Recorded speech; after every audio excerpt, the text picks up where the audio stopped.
যেই ভোট আসবে আবার ইডি সিবিআই তৎপরতা দেখাবে, আর তোমরা অমনি আরম্ভ করবে এইবার ইডি, এইবার সিবিআই।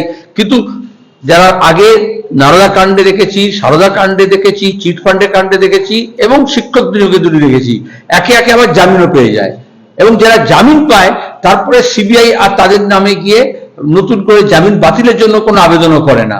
আমরা একেবারে পুলিশ অফিসারদের দেখেছি, আইপিএস, আমরা দেখেছি মন্ত্রী, আমরা দেখেছি এমপি, আমরা দেখেছি এমএলএ, পঞ্চায়েত, পুরসভা পর্যন্ত। তৃণমূল একটা দুর্নীতি তন্ত্র তৈরি করেছে, বিজেপি তার মধ্যে একটা ভাগ পাচ্ছে। এদিকে এন্ড ইউজেও দেখা যাচ্ছে বিজেপির নেতারা ভাইপোর কাছে টাকা পাঠিয়ে দিয়েছে, বিজেপির নেতারা রেকমেন্ড করেছে, আর এই জন্যই ইডি সিবিআই এগোচ্ছে না, কারণ কোথায় কি বেরোবে। আর অন্যদিকে তৃণমূল এটা শিখেছে, এই নিয়োগে যে দুর্নীতি হয়।